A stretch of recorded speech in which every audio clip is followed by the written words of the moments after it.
Okay, good morning, good afternoon, good evening to everyone, depending where you are, and welcome to our artificial intelligence pitch event and networking event for today. And this is organized by Faster Community and FastNovate. My name is Ibrahim Misto. I'm a telecom and financial services leader, entrepreneur, and investor. I live and work in Ghana in Africa. So on behalf of Faster Community, on behalf of FastNovate, we welcome you all today. We have quite interesting pictures today from startups and corporates in Africa and in Asia. And I'm joined with my colleagues in the Artificial Intelligence Confederation, who we're going to have a very interesting panel discussion about artificial intelligence best practices, the fragile part of it, and artificial intelligence trend, and is artificial intelligence a buzz, and what's the reality out of that, and what's actually the practical use cases out of that. So again, welcome. This event is live on YouTube at pitchup.tv. So we also welcome those watching us there, and they are free to please post any question or any contribution they might have, and we'll be glad to take this up and address it during the panel discussions or during the pitch events. Before we start, I would like to, in 5 minutes, take you through about who we are, what we do, the events that we've done so far. So give me 1 second, please, just to share my screen.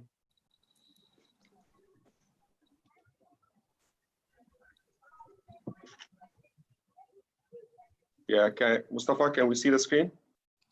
Yes.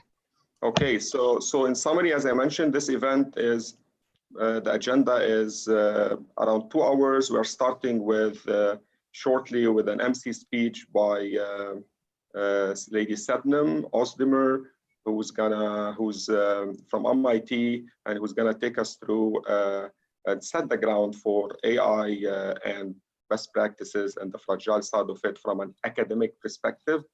And so we start with the AI pitches for around 1 hour. We have 4 pitches from 4 different corporates from Asia and Africa. And then we'll end up with a panel discussion around AI, and that's joined by my colleagues and my fellows at the Artificial Intelligence Confederation.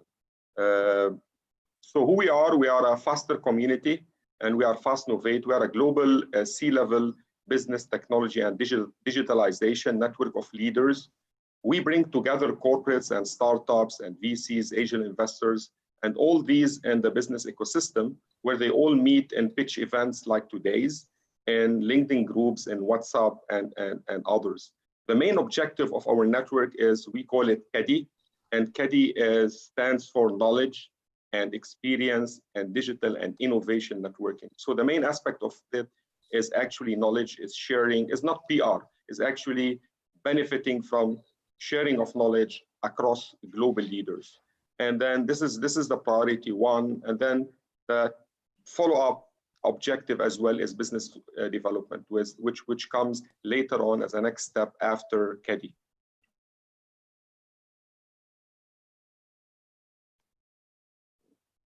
Just a second, slides are not moving. Okay, so our flagship is called Faster, and Faster stands for different technologies from fintech to artificial intelligence to software and security and tech startups in those spaces, as well as telco, e-commerce, and retail tech. A lot of them are overlapping. They are promising industries and promising technologies, as you know, and we have quite rich and diverse global network of expertise in those areas, which they share knowledge, best practices, and then they open doors for potential partnerships and access to new markets and customers as well. We have a lot of online channels in our community. We have the Faster Community, we have Fast Council and FastNovate as a community portals. We have Glocal, which is the advisory or the consultancy arm of what we do, and Glocal is bringing local businesses to global ones and helping them expanding to global markets with the right partner. And then we have media channels like FinTech Motion, which is the media channel for FinTech. And we have Telco Magazine, which is the media channel for our telco news. And then we have PitchUp TV, which is a channel for online events like today. So on those portals, you can go through it, even join our different confederation there, whether it's FinTech, AI, security, software, telco, depending on which area of interest is yours, where you think you can add value, you contribute, where you need support, and we are glad to extend that support to you under all our brands and channels. We've also developed a concept which we called BNN, and BNN stands for Business Network News. So on all our channels I've just mentioned, we show the success stories and then the news of businesses we are associated with and across Asia, Africa, and in between. And then anyone interested in such business, we help them and we help connect those business leaders for future and potential C-level business development. So we are putting news which is shortlisted, where the proper due diligence is done, where we know in person the C-level, whether CEOs or VPs under those companies, and then we are able to create potential opportunities for partnerships, for investments, for access to new markets and customers and so on. So that's actually the essence of the BNN, or the Business Network News. We had key events this year, as we said. We had a startpitches.com, Start Pitches event, which happened 2 months back. It was very successful. And we have a diverse startup from Africa and Asia who come and show their startups, ask for support, and we put them in contact with the right person and where they need support in the global markets. We had also a network of supporting startup ecosystem, like we had Microsoft for Middle East and Africa. We had GSV Labs from Silicon Valley. So it was quite a great event, and we received very positive feedback post that event from people which they found it very useful. We had also another event around FinTech and the role of FinTech for social purposes. That was done in collaboration between FinTech Motion, our media arm for FinTech, and the Minhaj University of Lahore. And there was partners like PayPal, like Path Solutions, and others as well in that event. So that's in a nutshell. We are glad to have you connecting with us, with our community. Please feel free to visit our online channels, and we welcome you as such to our community. Thanks a lot. So now I'll give, just to remind before I hand over to Sebnem, as our event today is live, streamed on YouTube, on pitchup.tv. Please feel free to raise any questions you have there. And again, welcome all. So Sebnem, welcome to you again, and the floor is you now to give the MC speech for the event for today. Thank you. Thank you so much. Such a great opening. And also I want to thank you for the Mustafa for being such great networker. Could you hear me right now? Yes. Okay, great. We will gonna talk about the new concepts, issues, and questions in AI world, because we have great development in AI world. First of all, I would like to talk about the automation learning concept. You know, there is an inadequacy of data scientists or machine learning scientists, whatever you want to call, and there is also hidden bias of the people in the model, and there is unclear experience based of machine learning process. Because of that point of view, automation learning will solve the whole problem of AI side. This is our hope, actually. What is automation learning? Let me give you a simple example. You will gonna start in somewhere in your AI project. It's based on your experience. So because of different experience, you will get different side of model and different. You will have the models with different performance, and this is the performance is not only thing that we should look after it. The rules, the bias problem, the explainability problem is another thing in AI. But let's go back to the auto-machine learning process and what we are calling when we say auto-machine learning. We need well-organized and well-developed pipeline, machine learning pipeline in order to extract really valuable information for each organization, for each data science or machine learning project. We have some ads in our development process. For example, the hypermeter optimization problem, or creating and choosing fittest pipeline and improving the default side. And the most important one, reducing the cost. All of them has a great potential for making an investment on AI or having an unsuccessful journey. Auto-machine learning based on 4 different models, 4 different approaches. Because of that approach, we will have a chance to create a great hyperparameter optimization and finding fittest pipeline and improving the fittest pipeline inside of the auto-machine learning process.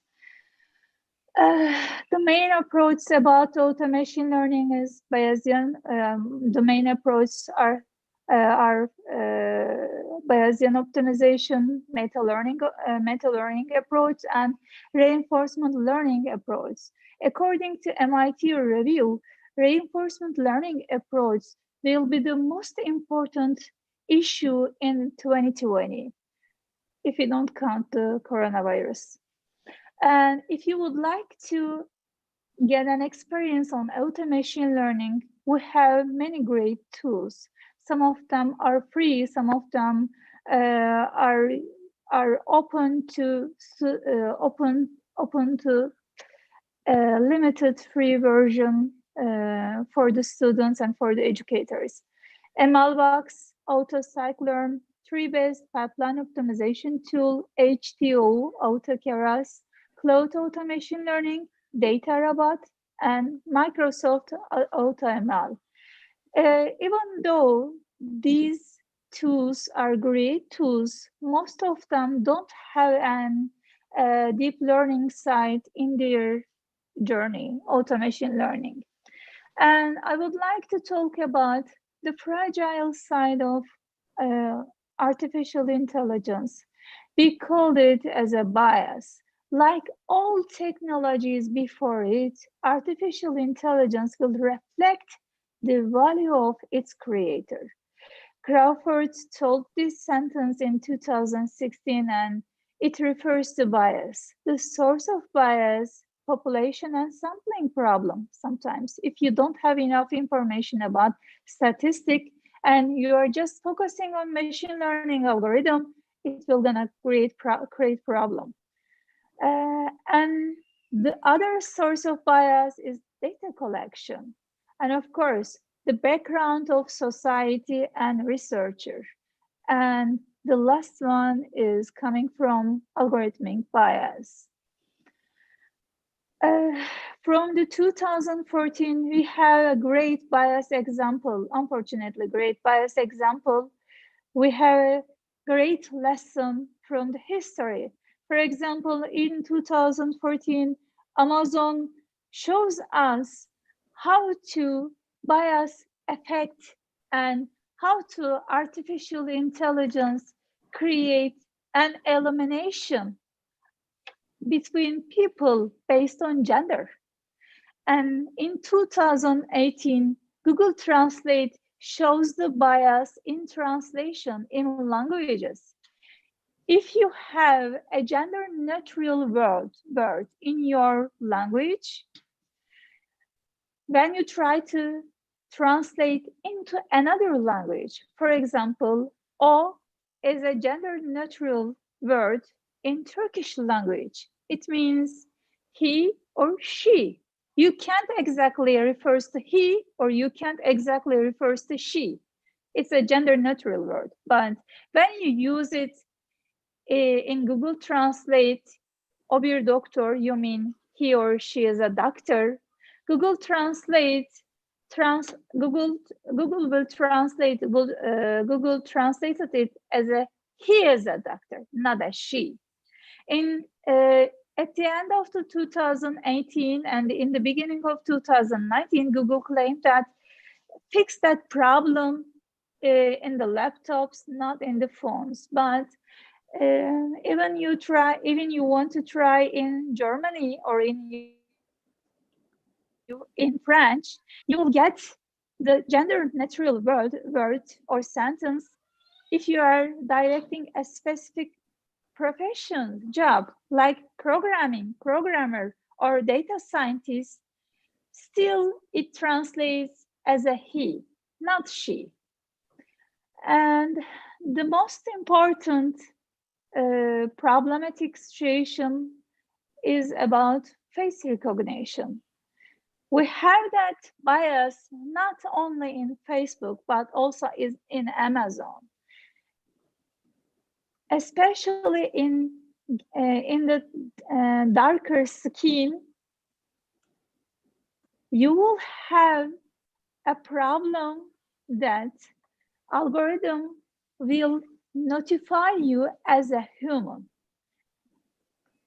Joy Bulambini is a researcher at MIT Media Lab.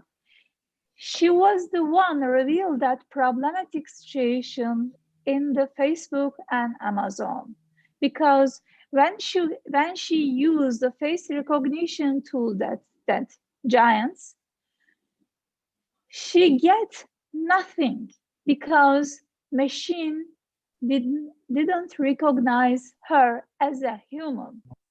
Machine recognized her as a nothing.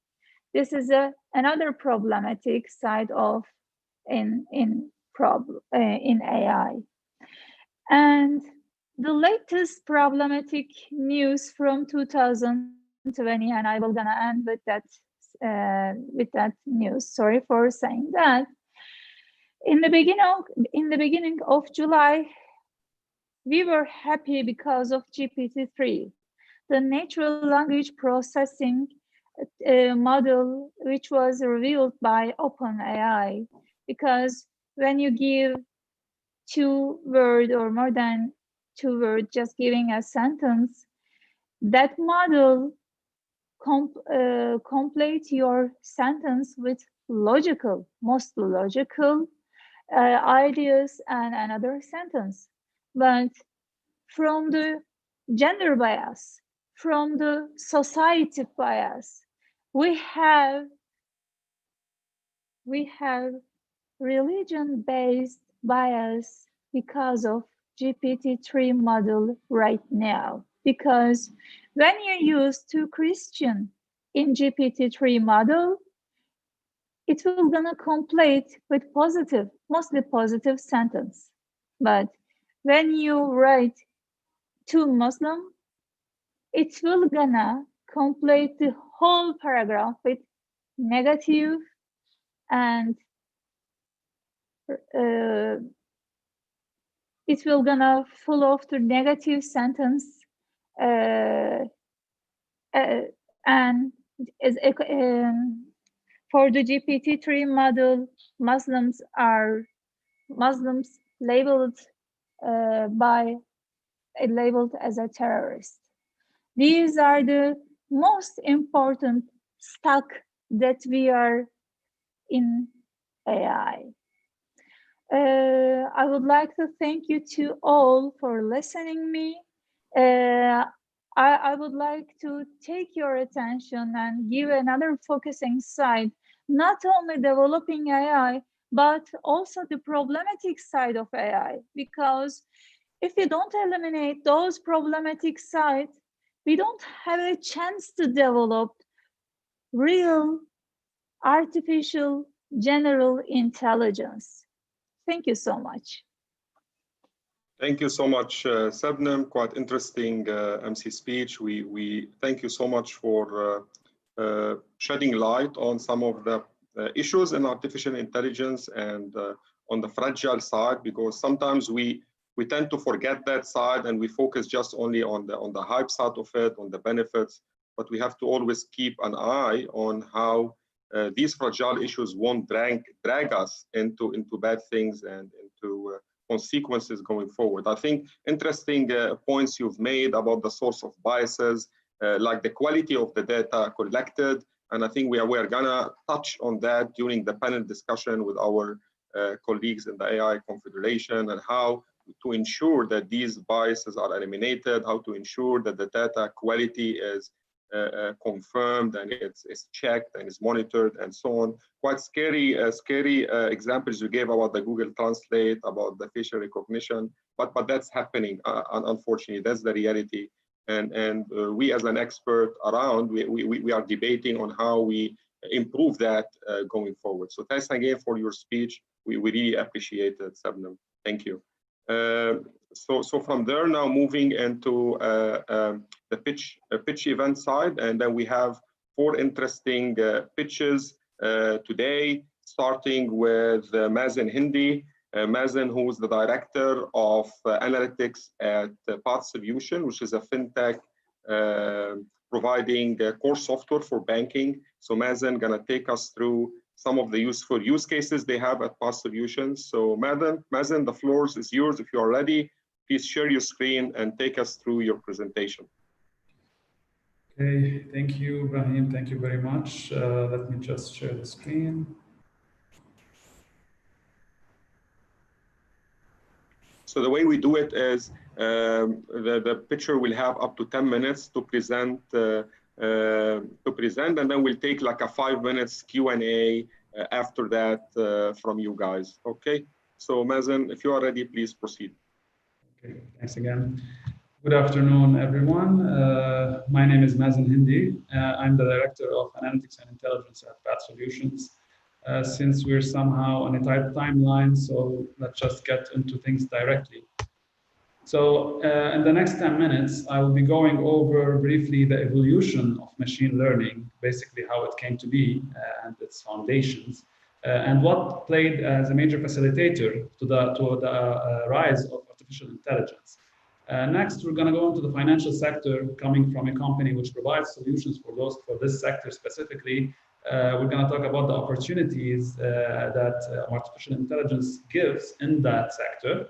And we're going to end up with and spend as much as we can on Path Intelligence, which is what we are doing in the area of artificial intelligence and machine learning specifically. So, machine learning, trendy, hot topic that's affecting basically all industries all around the world. How did it come to be? When did it all start? And most importantly, what were its milestones? So if you take a look a little bit around online, you'll find that this summarizes how machine learning came to be, its chronological advancements and some of the milestones. Mainly, some people may believe that machine learning and AI is a new topic. However, its practical use go back as far back as 1950 by Alan Turing. Moving forward, computer learning programs started getting launched, such as the game for checkers simulations. Now, meanwhile, mathematicians continue to pioneer all over the world, introducing the first neural network and a variety of quite interesting algorithms like the nearest neighbor, which in 1967, leading all the way to what we have today. But I would like to add something here. In my opinion, there are a couple of milestones which are not mentioned directly in this diagram, but I would say that they have acted as a main facilitator to the rise of machine learning and artificial intelligence applications specifically. And those two are big data technologies and cloud technologies. Those two, maybe they're not the main topic of this session. However, I would like to point out that they have played major facilitators in the last maybe decade or so in the rise of solutions, practical solutions related to machine learning and artificial intelligence. So basically, how did we move from, relatively speaking, basic algorithms such as linear logistic regression, nearest neighbors, tree algorithms, even the neural network. How did we move from algorithms which are based on math and statistics right to fully pledged products that are being sold for thousands and even for millions of dollars? Well, the answer is quite simple, and that's innovation.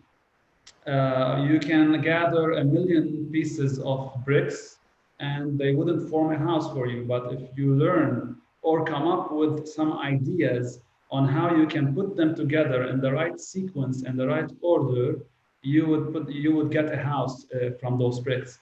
So moving to the financial sector innovations, and quite specifically what AI and machine learning have done in that arena. I'm just going to list quite a few small topics on, or maybe innovations that have been introduced to the financial sector, specifically banks, and are being adopted worldwide as solutions to solve main problems that banks are having and consequently are losing money due of.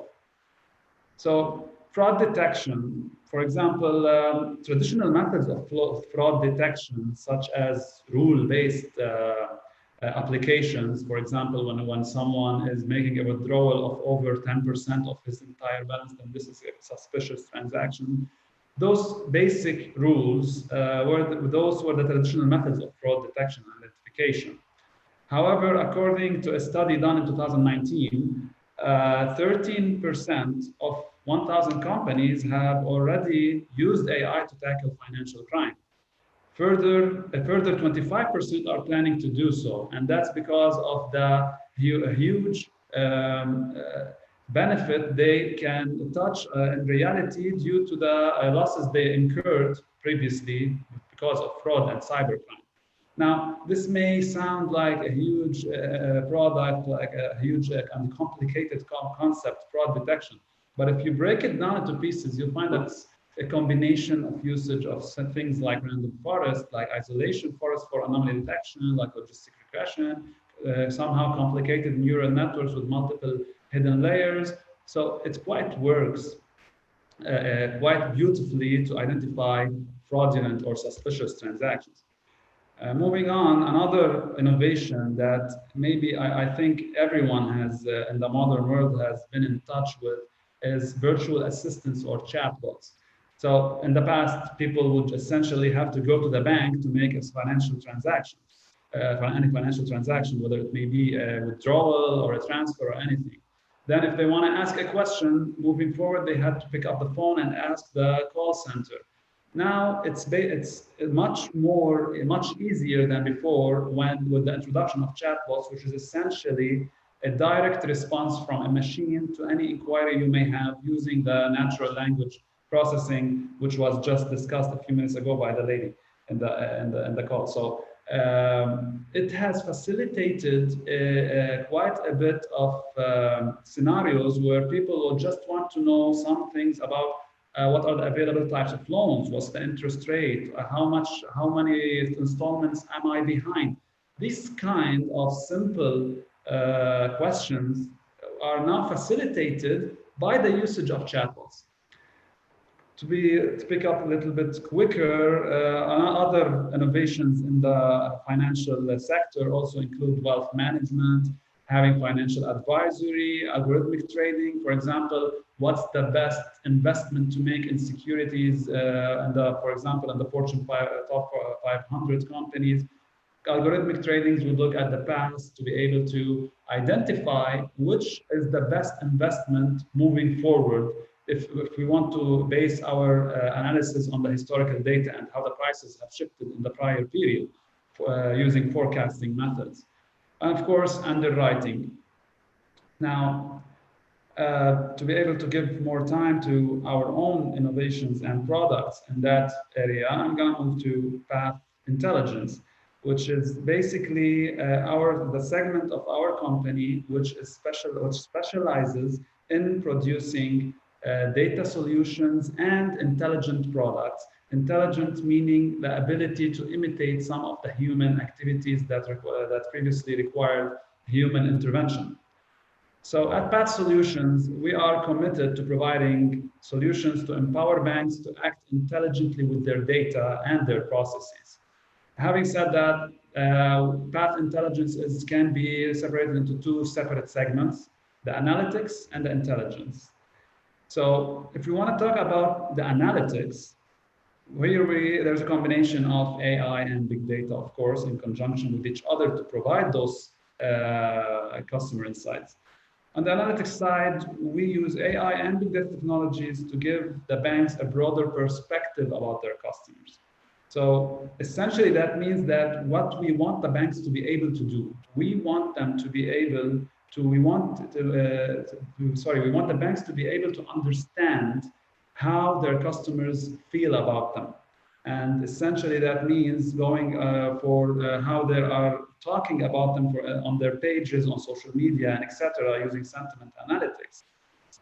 We want banks also to be able to present customers with the most relevant material on their channels by looking at what pages they have been visiting and by using something closer to association rules and market basket analysis. Banks should also be able to have a consolidated view about their customers. And that doesn't just mean how much money they have at the bank or how much they took out. It also means how they feel about them, what makes this customer some sort of scoring about churn, possibility of customer churns, or any other metric that machine learning provides us with if we apply it into the customer 360 view. And finally, the banks should be able to provide the best offer that suits each individual customer preference. So if I go into the bank, I'm not interested in retirement plans. I'm more interested maybe in personal loans or car loans. So the offer that the bank should provide for someone like me differs from my father, who is in retirement age, for example, more interested in something else. So this kind of behavioral understanding of a person using his demographics and his financials will produce a product in our analytics offering that gives him an understanding about what is the best offer moving forward for this customer.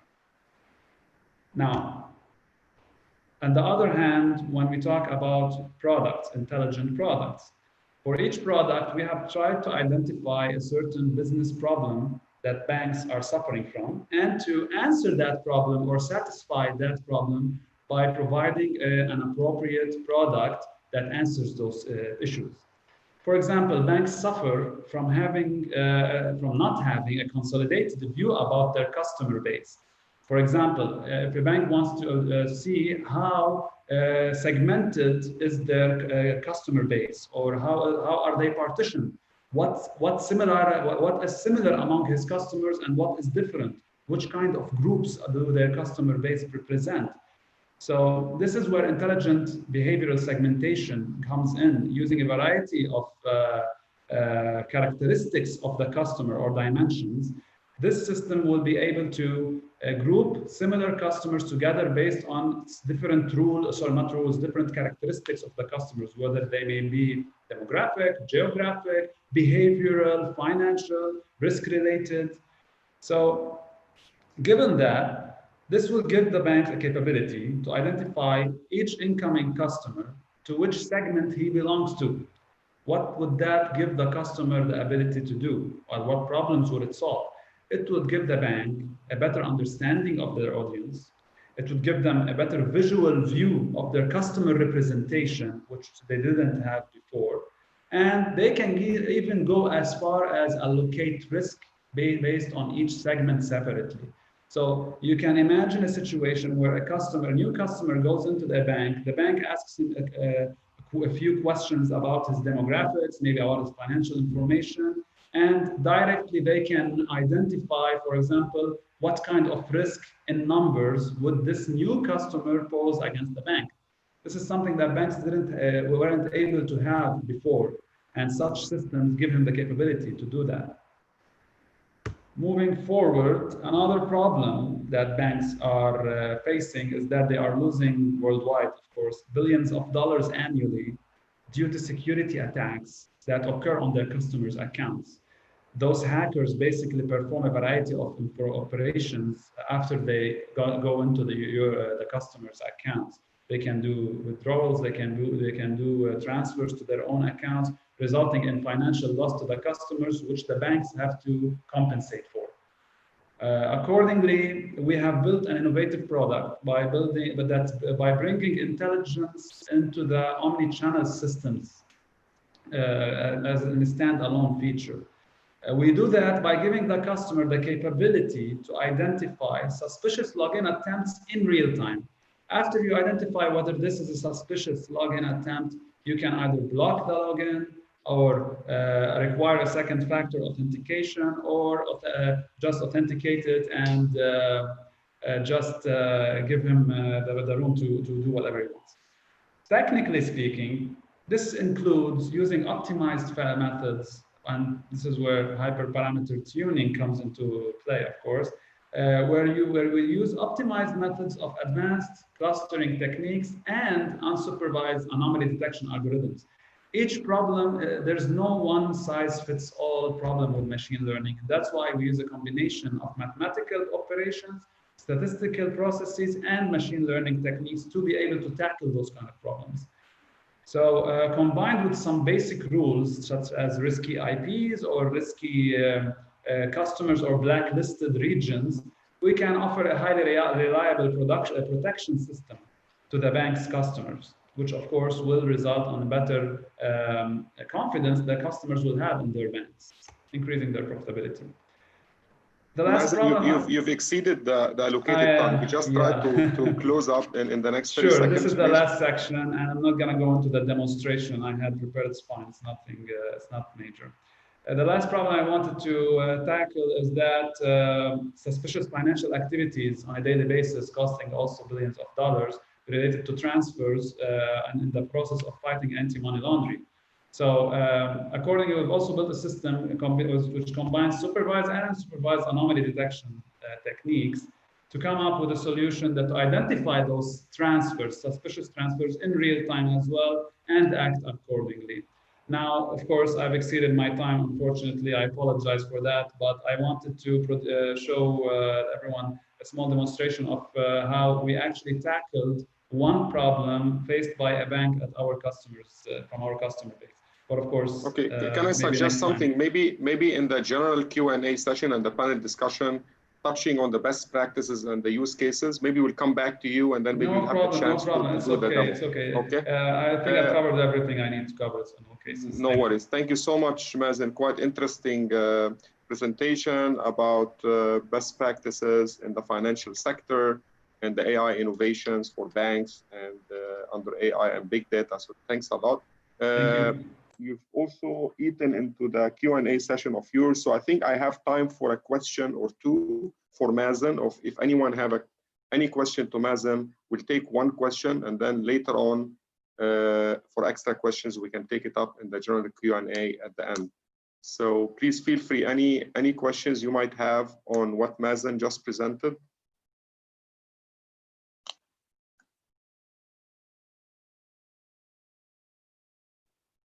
If no, then we'll move ahead, and then we'll take all the other questions. You have enough time just to reflect on it and then write your questions for the general Q&A session. I will jump in now directly to Darlington Akogo. Darlington from Ghana is the executive director of Gudra and Antored. There is a lot of interesting AI solutions and e-health and the agri-tech space. So Darlington gonna take us through use cases that he's been working on in the AI space in Ghana and in Africa. So welcome, Darlington. Thank you for having me, Ibrahim. Hello, everyone. I hope we are all in good health in this interesting times we are in. Thanks, Darlington. So you can share your screen, please. And once you are ready, please go ahead and start your presentation. Okay.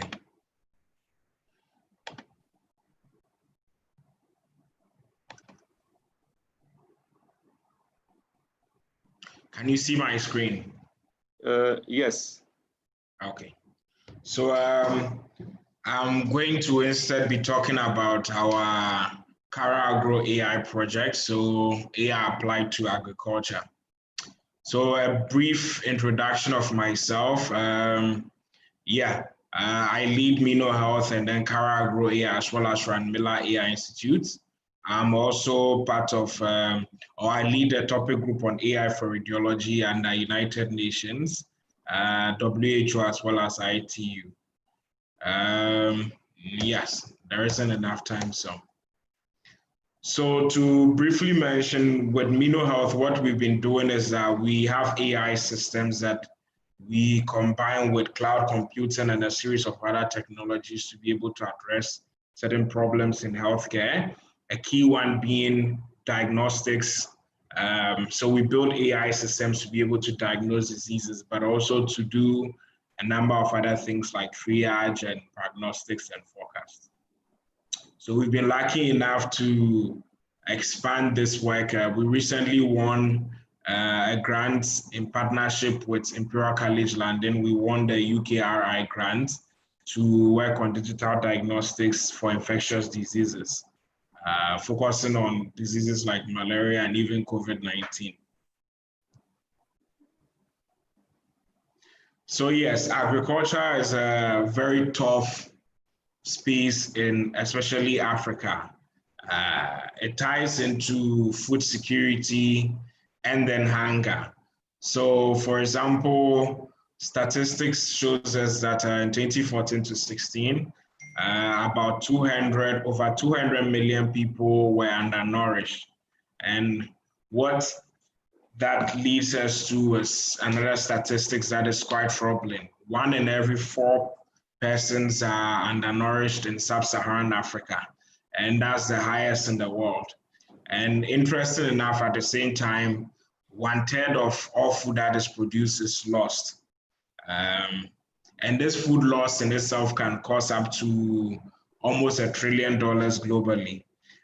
Some way through all this, with all the problems in Africa, we still have to maximize our food production up to 60% in the next 15 years to cater for the growth in population. So one way we are helping to do this is using precision agriculture. Precision agriculture is best defined as an approach where instead of farming on a basis that is driven by guesswork, educated guesswork nonetheless, you instead use technology to precisely tell what problem, where is the problem, what is the best solution, and where should you be applying the solution, and even in what amount. So the more precise you are, the more you are using precision agriculture. So this usually entails combining technologies like drones, satellites, AI, data analytics, and we have what is also called GIS. So in line with this, we developed the Kara Agro AI Android app. This is an Android app that detects or diagnoses plants to determine diseases that they might have. It's a simple image-based AI system that you just take a photo of the plant leaf, and then the AI system will look at it and determine if it's healthy or not.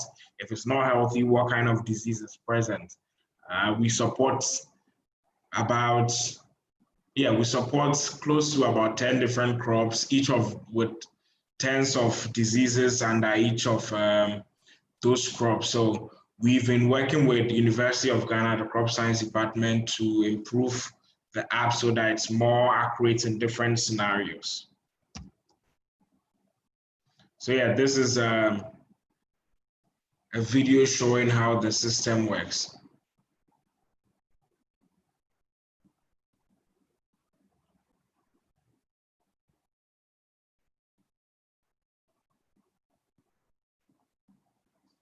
Yeah. So beyond that, we also combine, we have the Kara Agro AI drone system. So what we do is that we usually go to fields across Ghana. We've worked already in the Eastern region, Northern region, and Greater Accra region. What we do is we fly drones, and then with the drones, we are able to collect a lot of data of the field. Then we put it together to have a huge map of the whole field. And with this, we can do a number of analysis. We can do a number of things on it. We can use it to, first of all, just having that map gives the farmer the opportunity to see where problems are. So you can look at an aerial view of your field, especially once your field is like a medium scale to a large scale. You can see where certain problems are, discolorations, especially at the top. So this is usually called the canopy. You can see where problems are, which you wouldn't be able to see if you're actually walking in the field. Then we usually stitch this together to form a 3D map. This is actually a downscaled version of a 3D map that is just so that it can be fitted into the presentation. But the general idea here is that this is similar to what self-driving cars do, or let me say even the new Apple, the new iPad that is having LiDAR. So you take a bunch of, in our case, we use images and then we stitch them together to form a 3D map of a farm. So you can zoom in, move around, do whatever you want to see what is truly going on your farm. And this can be really powerful for a number of things. It can help you plan ahead where to plant. You can see problems in the field. When you play it across different time points, then you can see how your field has been changing. Is it improving? Is it deteriorating? You can tell all this. And then with that data too, we can develop what are called plant health maps. So using a number of computer vision techniques, even before you bring in things like machine learning, deep learning, there are certain handcrafted equations that you can use to be able to tell which vegetation or which canopy is healthy and which ones are not.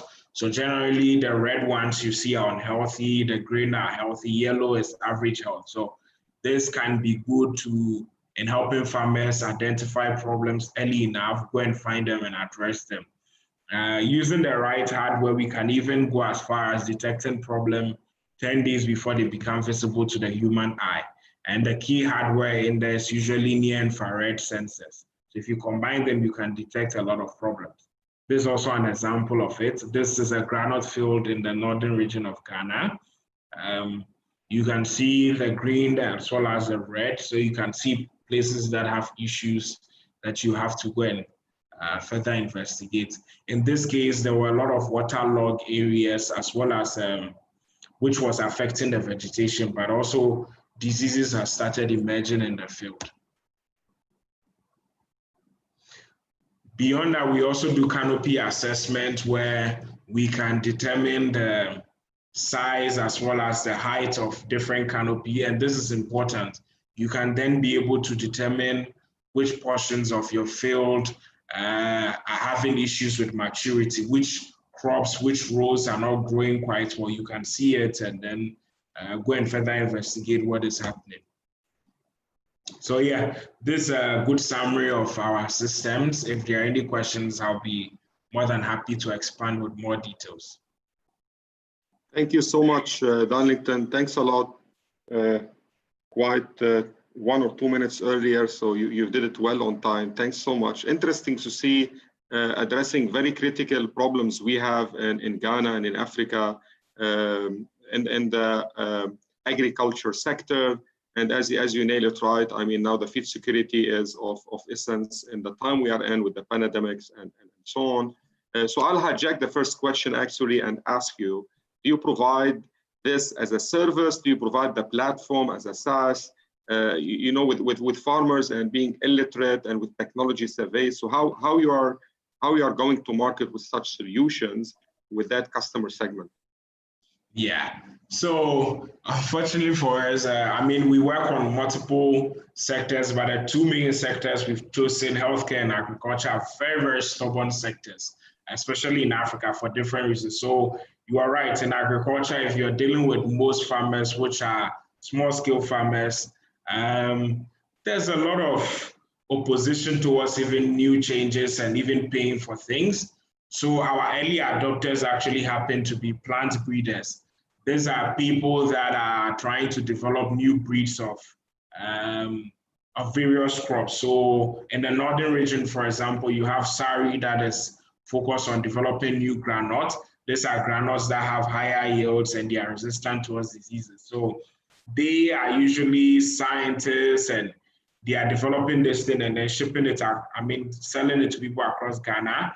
They do appreciate the data component of this. So it's been easy working with plant breeders and they usually call it high throughput phenotyping. So we've worked with them from SARI to cocoa buds, plant breeding side, which is called Craig.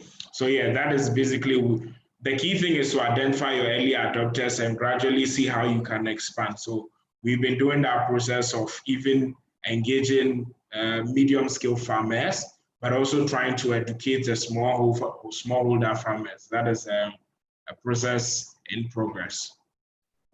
Great stuff. Thanks, Darlington. And a follow-up question on the, yes, go ahead. Yeah, I didn't answer the question. So yes, currently what we do is that this is rendered as a service, as a complete service where we actually go and do the mapping. So we go there with our drones, fly the drones, do the mapping, and then they are usually billed by the acre. So the more acre, this can range from as low as 10 cedis per acre to 100 cedis per acre. So the more acres they have, the cheaper it has to be per acre, so that it accounts for some fixed costs that we have to deal with. So yeah, that is how we've been approaching it. In the future, yes, we want to add a SaaS component where you can have your own drone, collect the data, and you come to our platform, feed images from your drone, and then our system just does everything for you and gives it back to you. But currently, looking at the market, the best way to do it is just handle everything for our customers. Great, thanks for the feedback, Darlington. On the Minu Health and on the addressing the health sector challenges, I think you've touched on the COVID-19. So can you tell us maybe what are some of the contributions that you were able to help with your solutions? Yeah, so when COVID-19 started, we decided to put together a dashboard for Africa as a whole. So this was back when the only popular dashboard was the Johns Hopkins one, and then you could see information on Africa, but then if you wanted analysis on the totality of Africa, it did not exist. So we put together a dashboard. We engaged a lot of stakeholders with that dashboard. We did a lot of analysis, like log scale analysis, comparing what was happening in Africa to a number of places. I would say we are probably one of the first both to clearly see that using data to back the points that there's a clear difference between how COVID-19 was spreading in other parts of the world and how it was spreading in African countries. And then now a lot of international outlets are writing articles that why is this so? Because everyone predicted doom back then by following the data. So we did that. We also put together a hackathon where people, so we have Ranmila where we have a fellowship program, but we also train young people in AI in Ghana and Africa. So we put together this hackathon where members, the fellows, were supposed to develop AI systems to detect COVID-19 related damages to the chest. So you can use chest medical images to diagnose primarily COVID-19. However, when there are damages to the chest caused by COVID-19, you can use these systems to be able to detect them. So that's what we did. And even following that, we just partnered with Zindi Africa, and then we have another challenge running. Currently, it has to do with tuberculosis, but then we have another one coming up that is going to be also COVID-19 using AI and data science to address a series of problems. We've been working on predictive modeling. We've engaged stakeholders, applied for some funds towards this. So yeah, our goal, one of our key goals now will be working with government and then the COVID-19 response team to be able to do predictive modeling so that each decision we take as we are reopening the country is based on modeling. But yeah, there's a lot of factors that will play into whether that happens or not. Great, thanks a lot. And as we know, I mean, Ghana is doing very well in terms of response to COVID-19, and thanks to all the technological initiatives that have been implemented with the help of people like you, Darlington. So thanks a lot. I'll take any other questions that you might have to Darlington. Please feel free to raise it.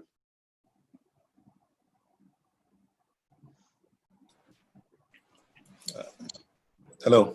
Yes. I do Yes, have a Mustafa. question. And Yes, this please is go ahead. Mustafa. Wonderful presentation, Mr. Darlington. I think you guys are doing great applying AI to health sector and agriculture in Africa. That's very amazing and inspiring. However, on the business side, I just wanted to know how far is traction on your side? How are you able to build so far, what sort of tractions have you made? And what milestone do you have left to market, or are you already on the market? I'd like to see how on the business side, how things are picking up with regards to your project. It seems a very wonderful thing. Yeah, thanks for that question. So yes, in agriculture, I mean, we've had quite good traction working with plant breeders and seed producers. So I think we've already worked with majority of the seed producers and plant producers in Ghana. Maybe not majority, but all the major ones, Sari, Craig, Waki, we work with them, and we have a reoccurring contract with Sari. So almost every 30 days, we have to go and map all their groundnut fields. That has been great. But then in penetrating the actual majority of farming sector in Ghana, which is a small scale farmers, that has been tricky, because we realize that for most of them, they don't think of farming like agribusiness. There's this very complex challenge where across the years, a lot of freebies have been given to the small scale farmers. So the idea of paying for some things like this becomes a challenge. But we've engaged a number of stakeholders where we want to try a number of things. So trade shows, organize them, do a lot of workshops, explain it to them, teach them, and a number of stuff. So yeah, we are lucky enough to have our early adopters. We've worked with a number of them. Quite some funds has been generated out of that, and also assessing international development funds towards doing some of this work. But then yes, in penetrating the actual large component, that's a tougher market that we are still very, very in the early days of. In healthcare is very sensitive. So mostly what we've been doing now is working with partners to rigorously ensure that our system works in different cases. So this connects back to our work with UN as well. So we want to have enough evidence across a long period of time that shows that the AI system works consistently. So unlike the Agric one, that one we are taking an even slower pace. The Agric one is already out there. We are already making money from it. So yeah, the healthcare one, it has to be sensitive, because if anything goes wrong, if you misdiagnose people, that leads to a lot of issues, which you don't want to have. That is very true. That is very true. Thank you so much, Mr. Darlington. If I may just chip in before other questions begin to flow in, I'm sure this is an interesting proposition you have for us this evening. You talked about working with organizations, the likes of the UN and maybe other development organizations. So far, what's the investors' interest like on your project? That's one. The other thing is, I'm supposing your technology is proprietary. If it is, what's the state of patent or IP at the current stage? The last question, if I may just sum it all up and open the floor for others, is right now, if perhaps you're on the lookout for funding and so on, if you are to get an investor's interest and the call you make is being responded to in terms of amount, what would be the nature of your expenditure, or what aspects would you be growing next in this in this endeavor? Those are some very interesting and specific questions. I'll try to be brief with them. My memory is very bad, so I'll try and remember the first question. The first question had to do with whether we've engaged investors, right? So that was the first question. Yeah, so we've been lucky enough to have a few investors approach us. So I am of the personal belief that I wanted us to, so when we had these investors approach us, I wanted us to at least reach a certain milestones before we go for VC fund. So I'll go with private investor fund. So we were looking at international development funds and donor funds because that should allow us to perfect certain things. But yeah, we still had private investors approach us, especially in connection with Mino Health. At that stage, we had to say, okay, maybe this might not be right yet. Let's wait for a few milestones. We're lucky enough to have a few, and we had one investor right here in Ghana. We had some investors that traveled in from Japan. So they were in Ghana looking at certain emerging tech that they wanted to invest in. We engaged them on that, but then we put a pause on it. But for the Greek one, I think we only engaged one investor. But yeah, at this stage right now, yes, maybe for that Greek one, we would be interested in private funds to solve a number of things that we need to very much scale up what we are trying to do. So I think that enters into your other question.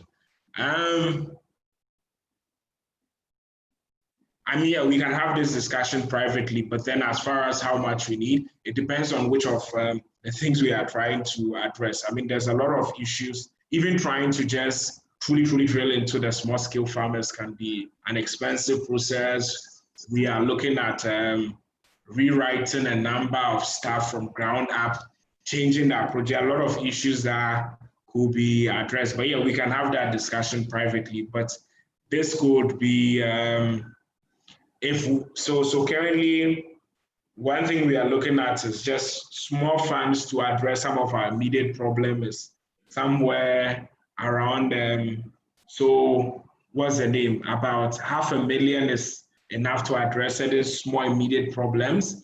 But then if you look at something like, say, $1 million or $2 million, that's enough to address some of the short-term and then mid-term problems. So yeah, we have different scales of problem, and depending on which kind of funds we access, would be able to determine what we want to do. As far as IP, yes, so I mean, a number of what we have, our pipeline, some of our softwares are proprietary. We know how rigorous and slow the whole IP system can be. I know one popular system right here from Africa that is still IP pending, and it has been like 10 years already. Our focus has mainly been on execution for a long time, but yes, we do intend to have IP once we get to that stage that we feel is right to allocate funds and time and all that to getting the necessary IP. But yeah, we can have this discussion in private. There's a lot of information that in privacy I might share with you that I might be holding now. So. Okay, let me jump in here just for the sake of time because we are running late. So I would like to stop it here for Darlington, and then we'll take up any follow-up question in the general Q&A session at the end, because I have to move now to the next person, who's Burak. And I would like to apologize for Burak because he was meant to be the second on the list, but for some reason I jumped. So sorry, Burak, for that. But I can't give you any compensation of additional minutes. So we'll still stick for 10. But Burak Sagir, who's representing Sim4Real, and he's gonna talk to us about their AI simulation platform. So Burak, if you are ready, please go ahead.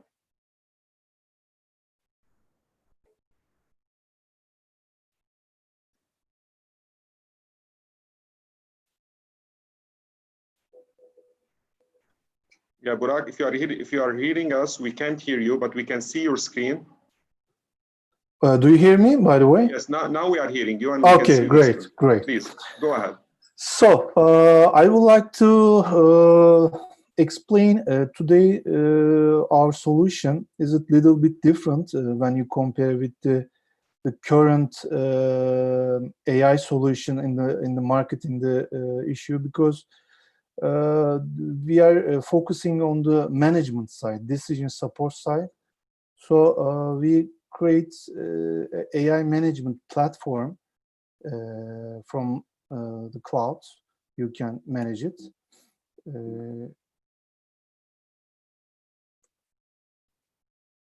I would like to explain more detail about that. Our AI simulation platform solution focus on solve your strategical problem. First, we define the challenge for each companies. It can be any sector or any companies. We can work with them. This strategy related with the customer decision. There is the only obligation in our platform. After you define your challenge, we modeling this solution with the companies, and we collect some data from the market. When we modeling this the strategical problem, we usually use the company's big data or the customer research documents or the data we are using actually. After the modeling, we collect the real data from the field and the online also. We focusing on to reach the target profile and define this modeling related with customer decision tree. It means we are creating using AI and neuroscience together to emerge some clones from the customer decision base. So we can call it like digital twin in this case. So we simulate the customers and the market, even your competitors, because as you know, you can't reach the big data with the competitors' data from the companies. In this case, it is very important issue to evaluate the competitors' data to your strategy. This platform you can use from the clouds, as I told you before. You have some password and the username, and you can get into anywhere in the world. So we are also in Oracle Marketplace and open all the MENA and some of European countries also. So initially, we are getting some brief from the companies, and we define the problem. Then modeling situation we are doing because of the AI feeding. So we collect the data from the online and the real-time field collection. In these, after that, the old data feed the systems, and machine learning simulation understand the customer decision how they have done before, because we know your competitors or your customers. We know their decision at the beginning, and this is the challenge for us. Actually, the platform challenge is analyze and understand the decision process and understand how they decide to this brand for the customers. After we decided, we can start test from the market. I mean, some strategic formulation we can test it on the cloud system, As you know, the AI show some best practice for you, but the real life, it is not the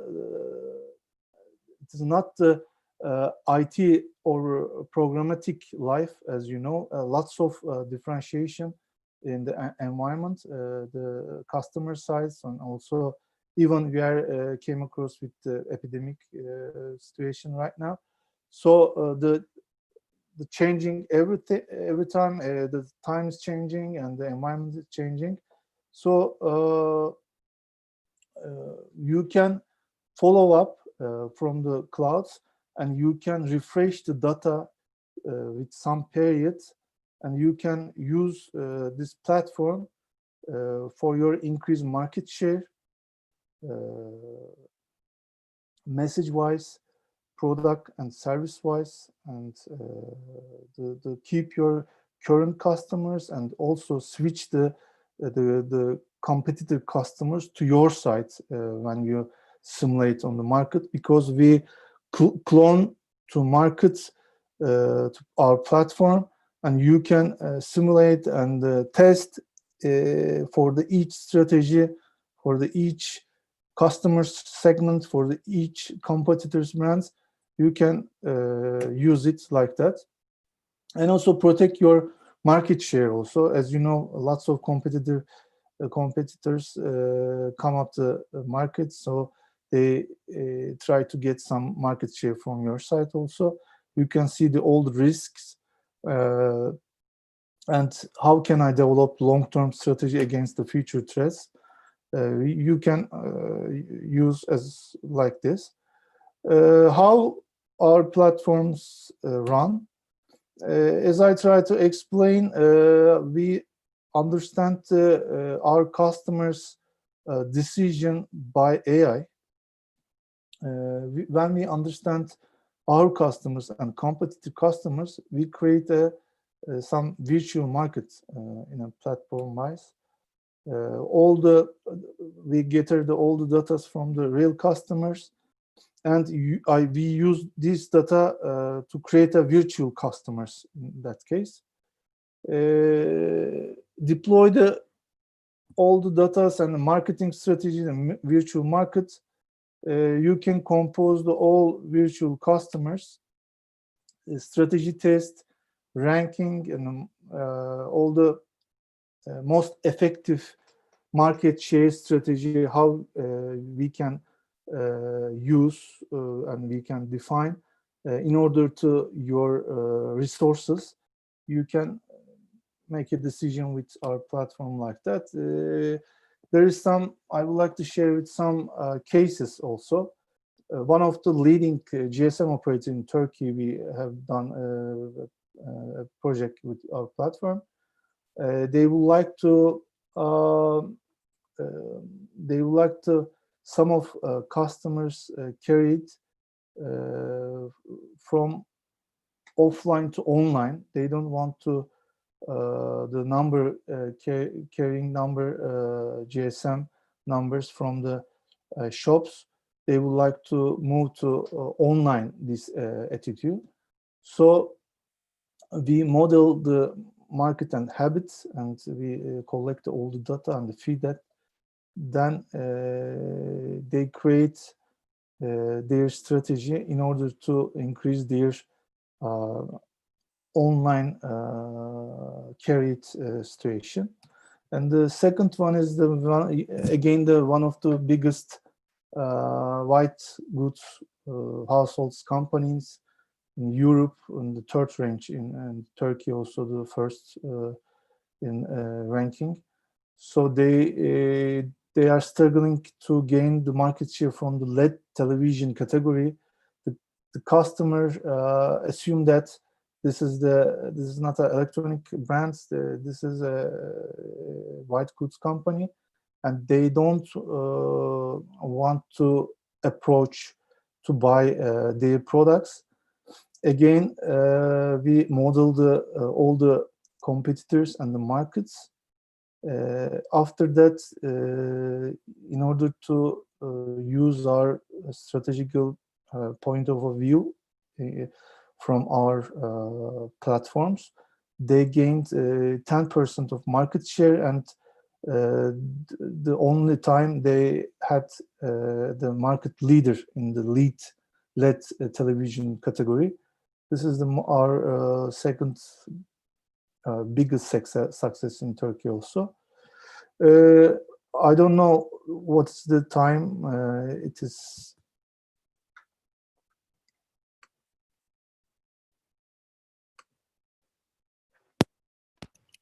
Brahim, you are on mute.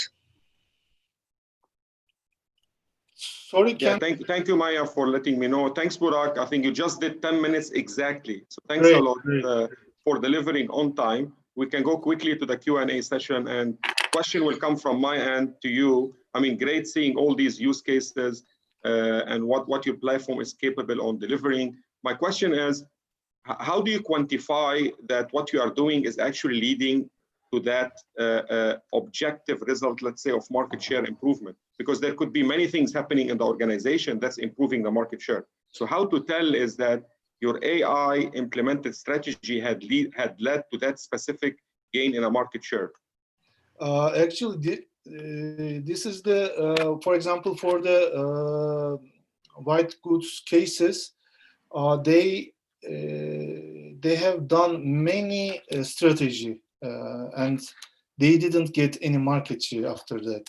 So they don't have any resources to follow up.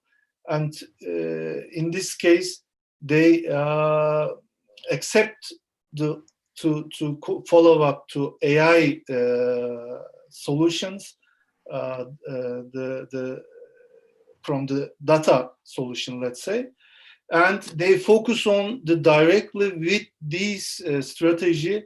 Because of that, as you know, if you are very successful in the sector and when you believe your strategy and if you are very successful director or executive, they don't want to follow up this kind of AI solution strategy, something like that.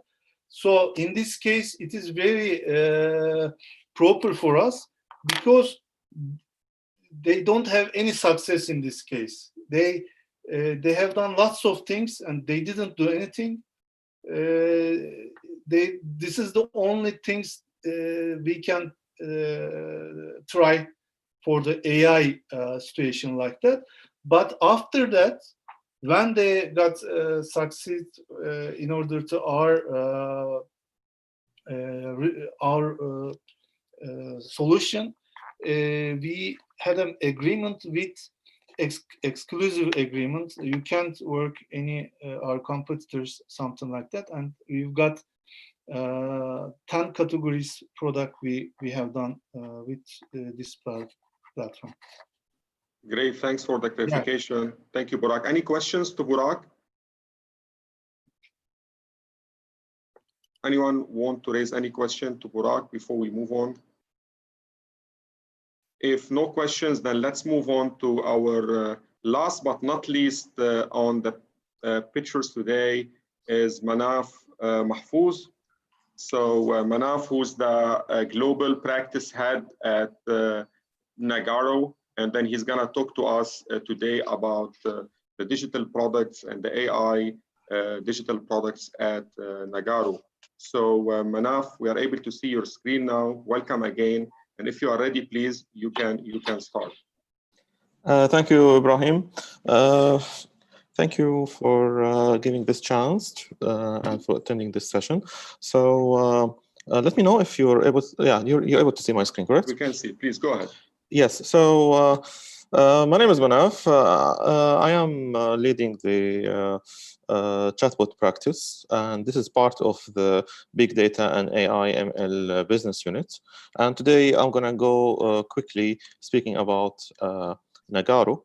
And actually, we are a global company. We have offices in 24 countries, more than 8,500 experts, and mainly we are solution provider. So at the same time, we are partners with for many technology providers, mainly, Microsoft, AWS, Google, and for sure, the subject of our call today is the AI. So we are also a partner with SRI International. So this is related to today. So I'm going to start speaking about our capabilities and what we do for our clients. We are solution providers. So when it comes into solutions, we have some accelerators to secure and to deliver quickly the AI chatbot projects. So if you can see my screen, those are the technology that we are working with. For example, when it comes into providing AI chatbots on-premise, we use Rasa, and then, yes, sorry? Sorry, please go ahead. Yeah, and when it goes to the cloud solutions, we have hands-on, or we deliver projects on Einstein, on Microsoft Bot Framework, Dialogflow from Google, IBM, Watson Assistant, and Amazon Lex. So always we integrate with any kind of backend, like Oracle, like Salesforce, SQL Server.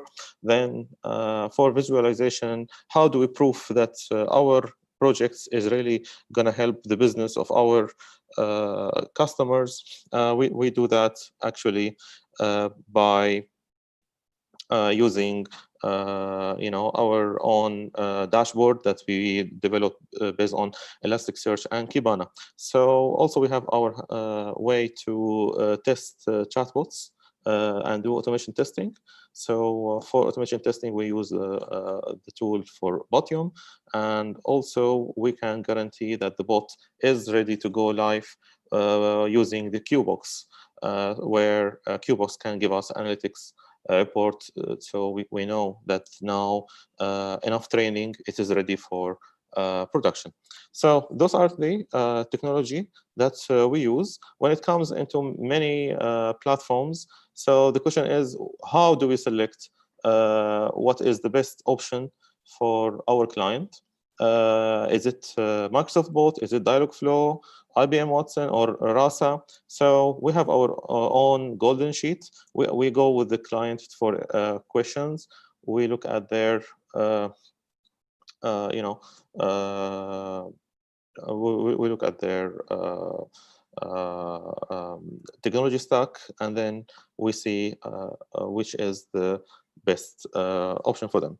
So I will start speaking about 3 accelerators that we have built, and I will also speak which domain they are very good in.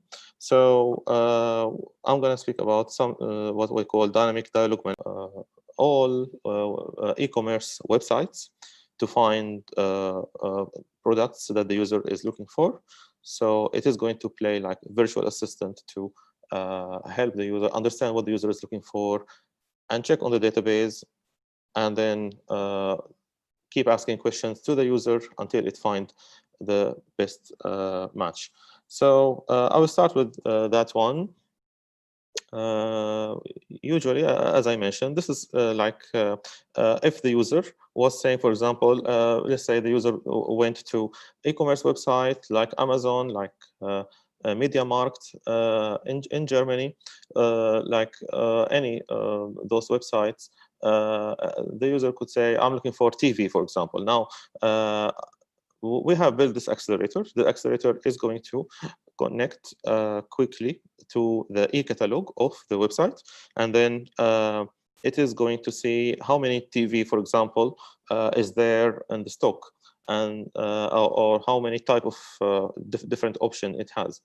Then the chatbot will found that hey, there is a lot of data, and now I have like 50 search results. And this is the difference between web search and a AI chatbot. The chatbot should give always limited number of search result, not like a search. So now if you go to Amazon website and said, I'm looking for TV, you will get maybe thousands of devices.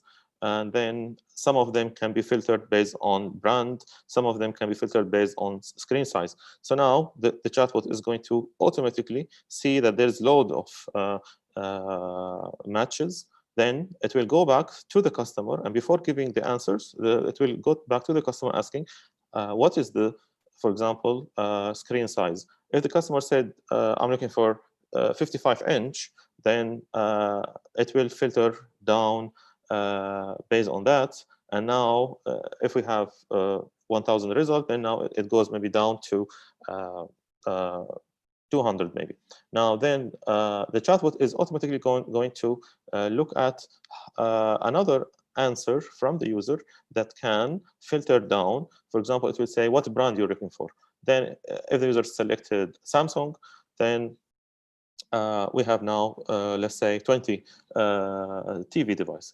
Now, still 20 is a lot. Then the chatbot will look at the data and see how to differentiate more. Maybe it will say, what is the range of the price? Then he will select the price, and then here you go. We have 3 options for you, which are the available one. So this is what we call dynamic dialogue management. Why it is powerful? Because we can integrate. And we have run this over IBM Watson and also on Microsoft bot framework. So this can take very quick go-to-market. In 5 days, we can do integration with the existing database, and then anybody who has an e-commerce website or a customer, could be an agency for spare parts, where there's a lot of specification and where the chatbot can ask questions. So let's say we are saying it's 5 days to integrate, and then the chatbot should be ready to go live. So this is one of the accelerators today I wanted to speak about.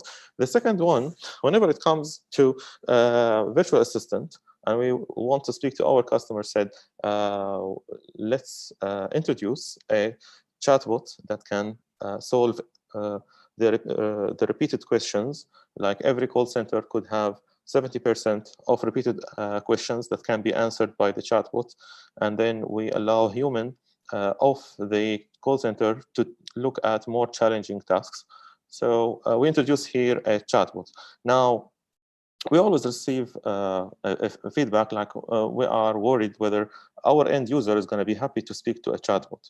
Then the answer is, this is what we provide: sentiment analysis accelerator, which is going to listen all the time to the chat between the human and the chatbot.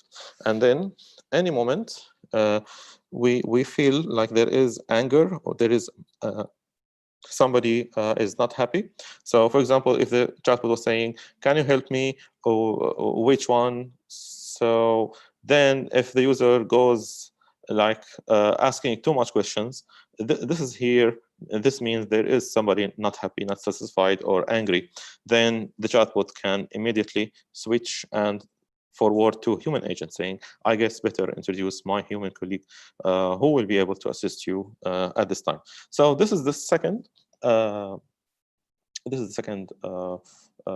accelerator, which is based on deep learning model, which can know if the customer is not happy, or if the customer wants to switch to the human agent. Then at the end, also what we provide an accelerator for every project that we deliver. We have built a dashboard that can run with the main platform like Microsoft Bot, Rasa, IBM Watson, and Lex. So we study their log, and then we found a way to build a dashboard that can plug and play for a chatbot. Then we can know whether the chatbot is really helping the business or not. Maybe I can come, sorry, maybe I can revisit that at the end of this session to show those reports and to explain more how this dashboard can really help the business and how it will help the decision makers to know where to invest and where to reduce the investment. So those are the main 3 accelerators. Maybe well, I can just now... to remind you that the time is over. So if you just need in 30 seconds, if you can just recap, yeah. Yes, well, actually, let's say I am almost done. What I have here, like some use cases which are for customer support, L1 customer support, and then we have for some airlines we did also very nice feedback to know if the customers are happy. So this is about sentiment analysis, and for university also we did some. So that's all. Let's say. If there's any more questions, then please, I'm more than happy to take that forward. Thank you so much, Manaf, for taking us through interesting use cases that you've been able to deploy. So we can open the floor now. If there is any question to Manaf, please feel free to raise it now.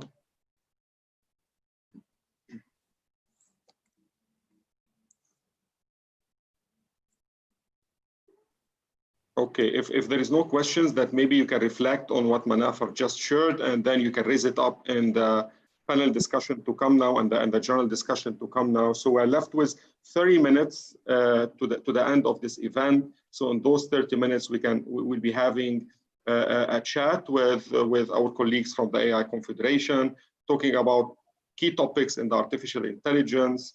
And then I would like to start here from where we ended the discussion with Sebnem, who did the MC speech earlier this afternoon. And then I will go now to Maya Al-Haji. Dr. Maya, she's also with us in the AI Confederation. Maya is the growth manager for startups at KnowledgeNet at Saudi, and she's gonna talk to us.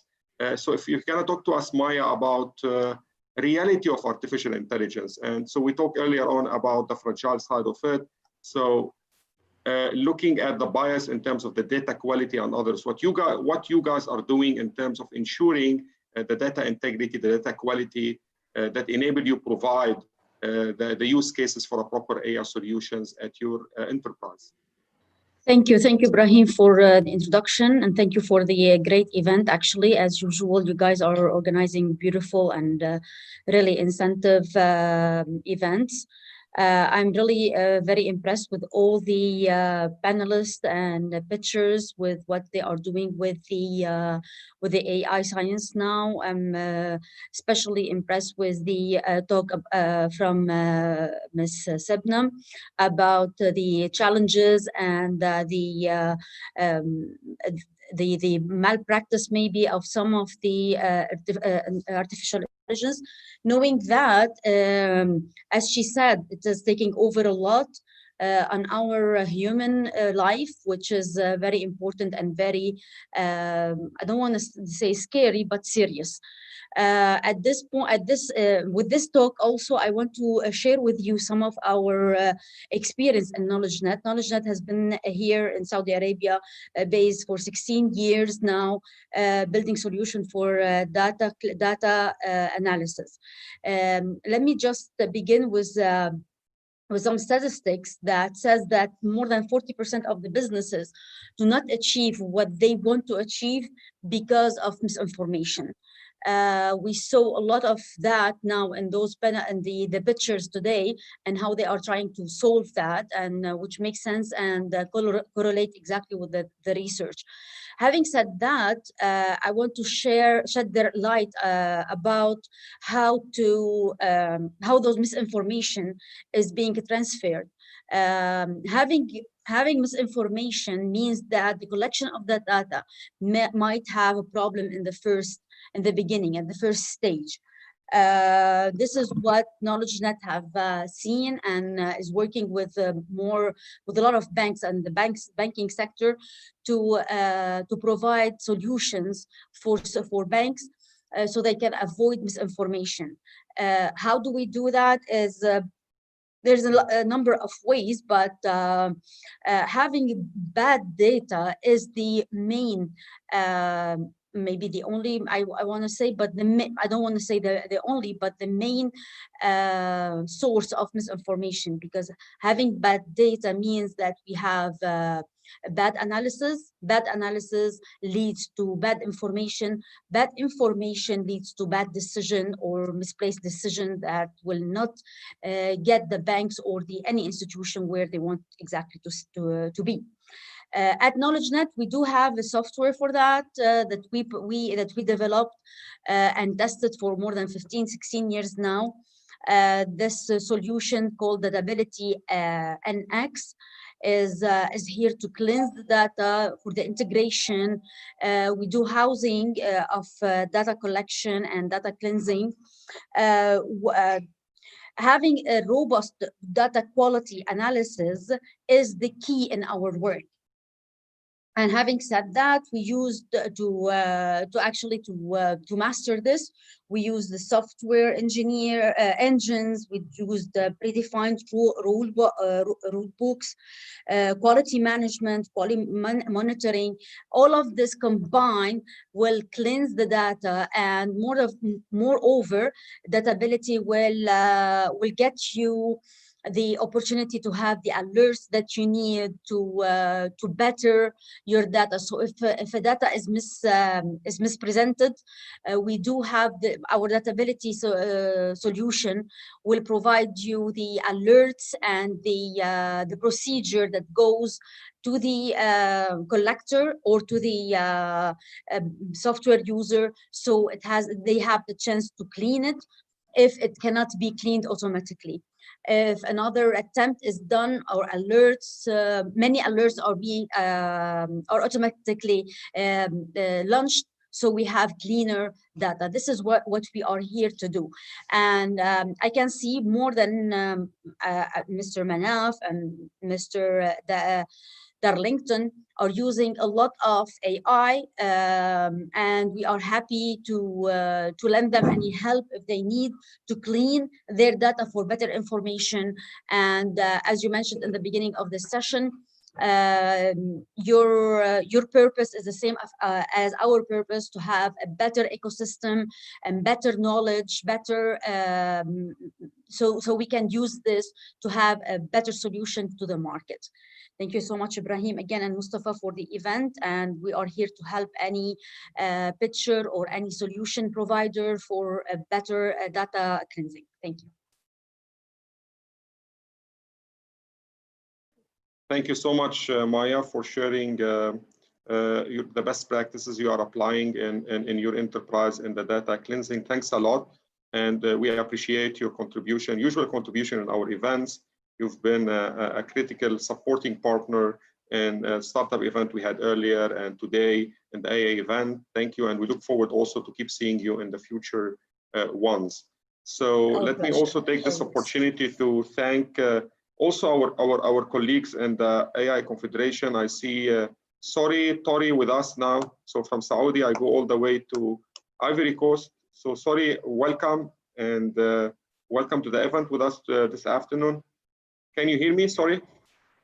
Yes, here. Thank you, Prime Minister. Thank you very much. It's a pleasure to be among you today. Thank you. So can you maybe take this opportunity to touch base on the market in Ivory Coast? So how the reality when it comes to AI addressing critical and basic needs in your market? Can you just give us a brief about that? Yeah, of course, you know, as in many countries in Africa, we are in the nascent stage here. So there are many challenges, and many of us have been doing also here in order to improve. But in the segment, we are focusing more on financial inclusion, how we can use AI, artificial intelligence to increase the rate of financial inclusion. So how people in the rural area can use these kind of activities. So you can see some activity like how people are interacting with WhatsApp and pay financial payment. In terms of payments, you are seeing some kind of solution that help people make transactions more efficiently with WhatsApp solutions, also with all the different kind of software. Yes, I know you are so active in the fintech industry. So that. Yeah, go ahead. The internet penetration is not high, so it's a challenge. And also the education, human capital, you have many challenges to deal with in order to make it a reality. But there are efforts that have been made in the area, and also their contribution. For instance, last week we have a kind of webinar which joined, people from the area discussing about financial inclusion and AI, how we can improve, how people can share their idea, how people can share their experience around these activities. It has been a great event, and we hope that there are many solutions that will be found in this kind of activity. Okay, interesting, and I think you've nailed it right. I mean, as we advocate for pushing such solutions, we have still to address the basic needs in our market, which is the internet penetration, which is the mobile penetration, right? Which goes hand in hand with deploying such solutions. And another challenge is the open data. This is a challenge. We are in an area where financial market is over-regulated. So there are many challenges related to regulation. So, but nowadays the central bank is working on the matter. So we are going to have this kind of sandbox which can help, startup make more solution and put this solution in the market so quickly. So this is another challenge in terms of open data and open banking. Okay. Great stuff. Sorry, Tori, thank you so much for your comments and your contribution. We appreciate that. And as well, you've been a critical team member with us in the AI Confederation in the FASTER community. So we always appreciate your contribution, and we look forward as well to see you in the future events. Let me drop another question to you guys. So what do you see now the AI evolution going forward and some of the applications of AI in the near future in your markets? So let me start with Mazen Hindi. So Mazen, you being an expert within your organization, especially in the financial sector, so what do you see are some of the trends in the industries you are serving when it comes to AI for the next few years to come? Well, I think actually with the emergence of, unfortunately, the COVID situation, I believe that we're going to move much faster towards cloud computing, which will facilitate artificial intelligence innovations. The thing is that the major vendors, like the ones that are offering platforms to facilitate artificial intelligence innovations, like Azure, Oracle Cloud, and all those, they are promoting for cloud services rather than on-premises services to support those innovations. So with the COVID hitting us so badly in the past few months, I think that the financial markets, especially in the MENA region, will have some sort of, the cloud will gain popularity and the regulations will start loosening up from the central banks, allowing the banks to adopt aggressively the cloud solutions. Once they do that, it will give the opportunity for solution providers to build more complicated AI solutions based completely on the cloud. I suppose this situation has fastened the cycle, which was moving a little bit slower than Europe and North America. Another thing is that I think the AI solutions and banks, they are gaining popularity, but with one thing kept in mind that I think it was discussed by Sebnem at the beginning of the session, which is explainability. Financial markets are very skeptic when it comes to machine learning because of, in some cases, the lack of explainability. I think this phenomenon will push towards computer or software companies specializing in explainability of AI, and I've come to know some of them which are already doing that for specific algorithms such as tree-based algorithms and some linear regression algorithms, regression basic algorithms, but they have still failed to adopt a complete explainability for all the algorithms worldwide. So especially neural network-based ones. So I suppose that the two things we're going to be seeing increasing soon in the coming few years in the financial markets, going for the cloud more aggressively, and explainability of machine learning algorithms, which will both facilitate the rise of AI solutions and software. Great insights. Thanks, Mazen, for sharing that. Thank you so much for your contributions. Let me go to Burak. Burak, also from your end and getting requests from across industries about the needs for solutions. Where you see more industries are more adaptive or welcoming for AI solutions, and also looking at the trends, where you see the AI trends and the needs is more heading to? Actually, as you know, I would like to same things with Madhav, because the pandemic situation changed everything. Even the previous data sets, it is going to be some worthless situation. I mean, because the behavior changed, every environmental and behavioral customer usage is changed.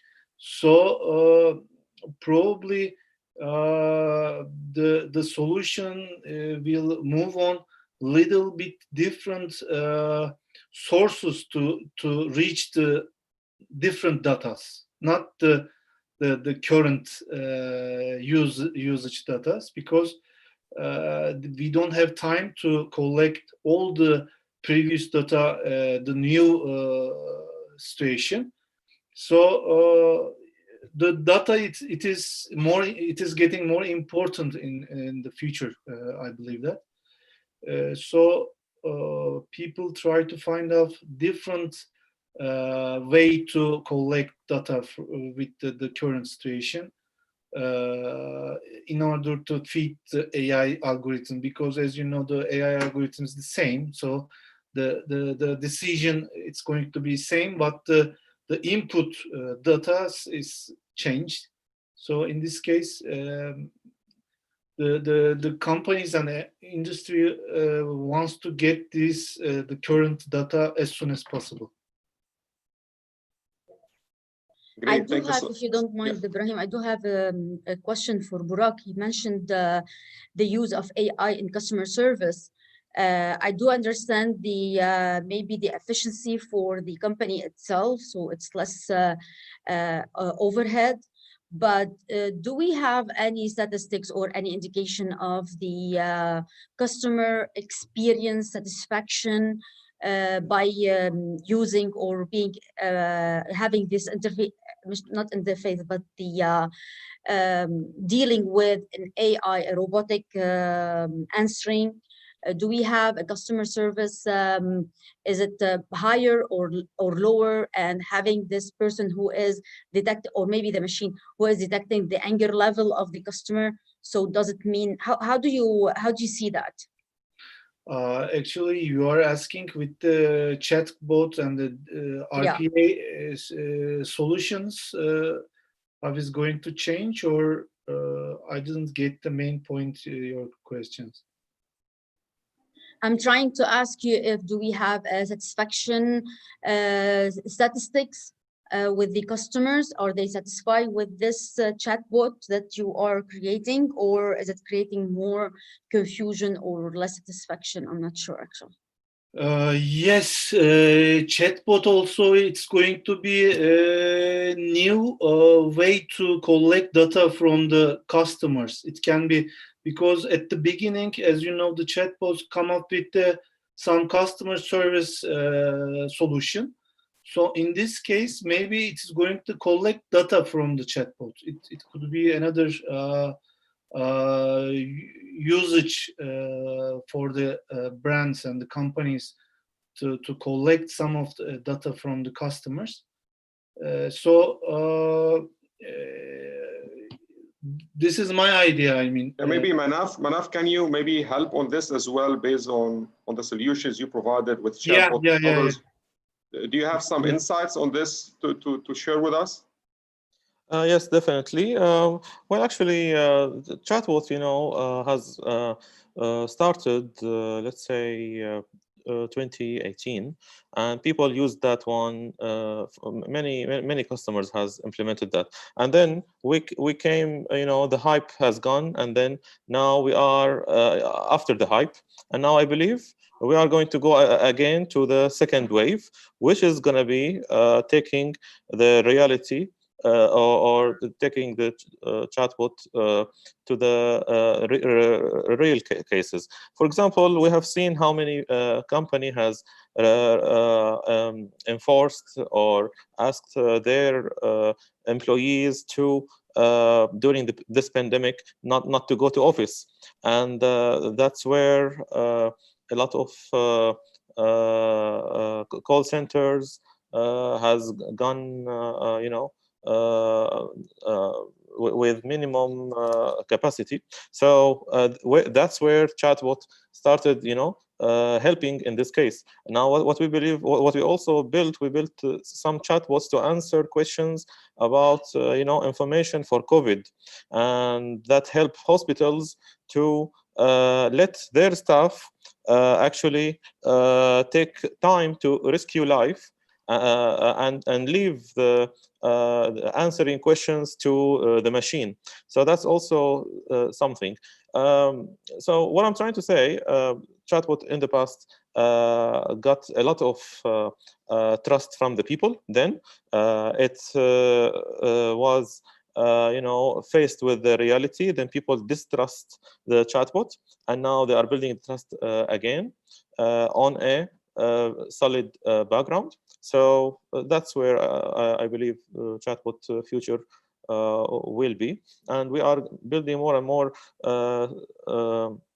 smart chatbots. So now we are speaking about chatbot, and then virtual assistant could be the next level where people will speak rather than chat or text. So I hope that answers the question.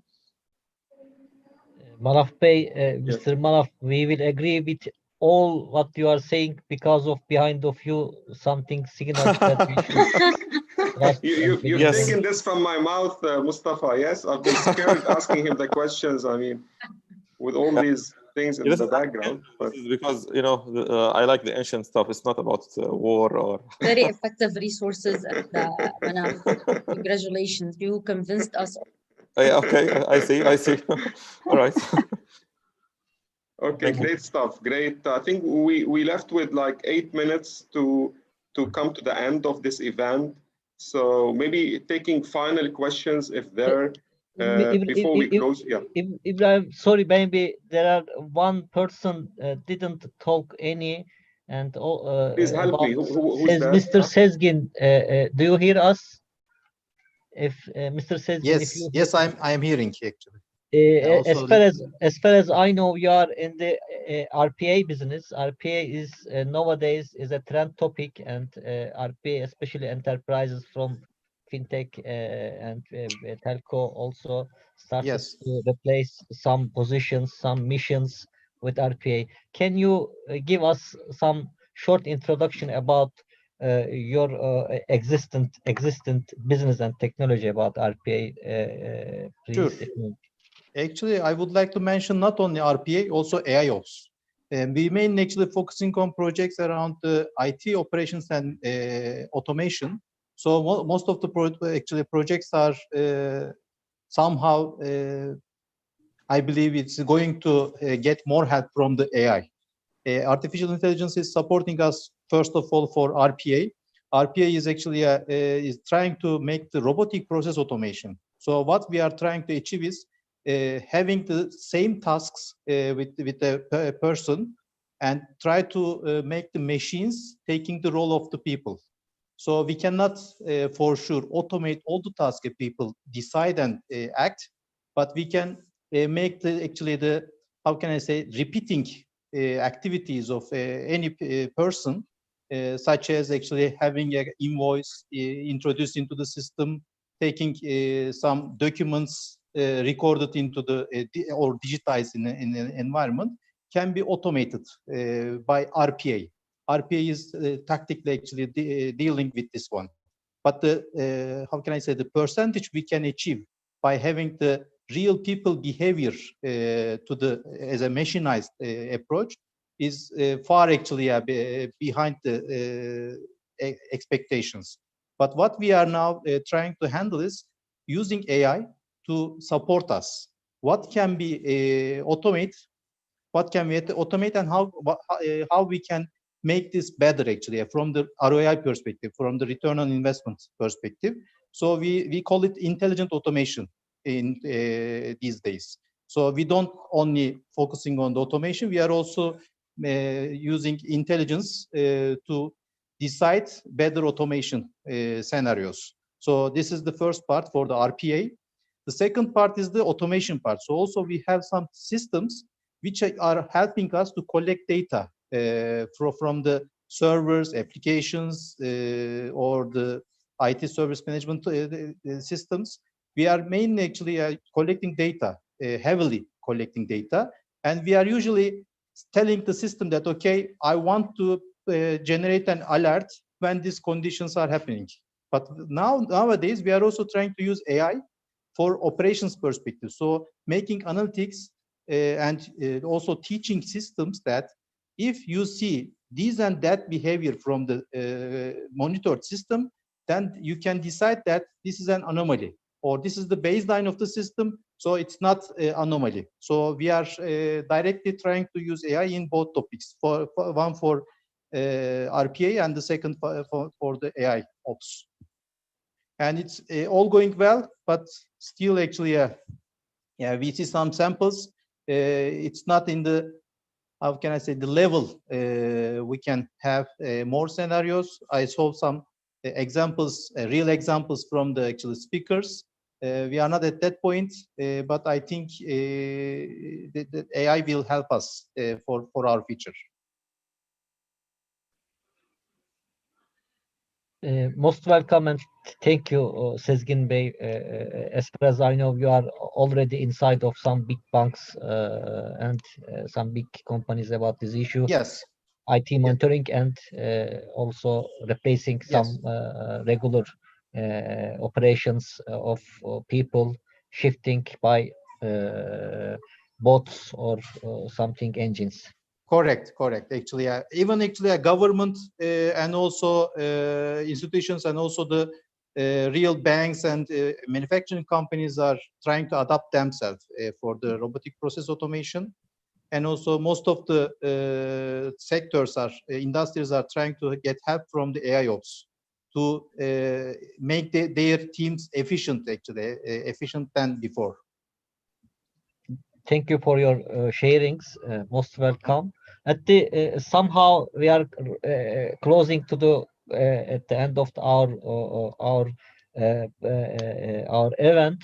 Really, it was international event from the east of Africa, or sorry, west of Africa, from Ivory Coast, and Ibrahim from Ghana, sorry, from Ivory Coast, and Middle East, and Turkey, and even a Nigerian friend, Mustafa. Maybe he left, but he was living in